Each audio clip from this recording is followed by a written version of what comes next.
एकदा काय जाय पाणीना एक छोटा जहाज मा लोक प्रवासले निघणार. जहाज होतं छोट, माणसे बी होतात कमी.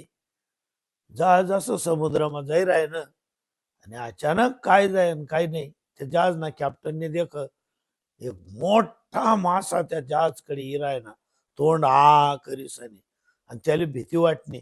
त्याने लगेच सर्व लोकांना सांग की एक काम करा, अहो मासा मुख्य याने करेले तर आपण जे आटे खावासारखं होई ते सर्व फेका.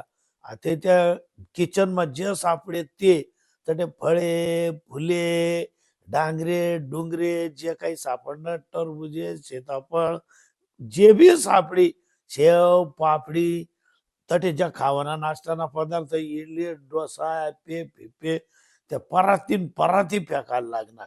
एवढं सगळं पैकी दे ना त्या मासाने पचडीली ना, आणि आणखी जहाजकडे सुटणार. तो कॅप्टन आणखी पैनान सांगायला लागणार त्यासले, आता ज्या हातमाई ते फेका म्हणे. कोणी स्टूल फेके, कोणी टेबल फेके, कोणी खुर्च्या फेके, कोणी रिकामा भांडा फेके, पराती पुराती हाय म्हट त्या मासाना तोंडमा फेकेत. हाय बी तो मासा पचाडी घ्या तरी आणखी मासा होऊन मग आते काय अवघड दिख राहिलं म्हणे भाऊ. तर त्याचने असं काय एक व्यापारी होता त्याच नामा पटेल, या बटात दर त्या व्यापारीला त्या मासा तोंडमा फेकी दे ना, त्या मासा तोंडमा फेक त्याला बी पचडी घ्या तो मासा. आणखी करी सनून म्हणे आते काही इलाज नाही.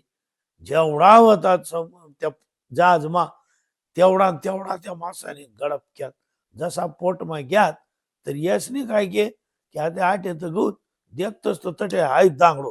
काय वयल होतं त्या व्यापारीनी बट्या टेबल खुर्च्या जमा करी पुरी स्टूल मांडी मुंडी त्या खावाना पदार्थ फळे फुळे बाटा टेबलवर मांडी सनी खुर्चीवर बटवला होता. तो एकदम विचार कर बोय आटे काय, अरे मला माहितीच होतं म्हणे तुम्ही याच्यात आई बट्ट एकासाठी लायलचे माल ताजा आहे, तुम्ही काहीच चिंता करू नका.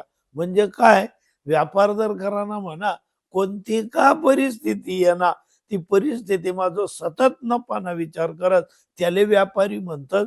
आपला जगताना असं धाकल्या मोठ्या असं काही संकट होणार तर लगेच घाबरीने जावा ना, त्यानं माहीन मार्गच काढा ना, जो मार्ग काढत त्यानं निश्चित बचावच. तुम्ही सर्वजण आमना चॅनलले देखी राहणार, नेहमी हसी राहणार. तुम्हाला धन्यवाद. सबस्क्राईब करायला मात्र विसरू नका, आणि आई प्रेम कायम ठेवा. जय सीताराम.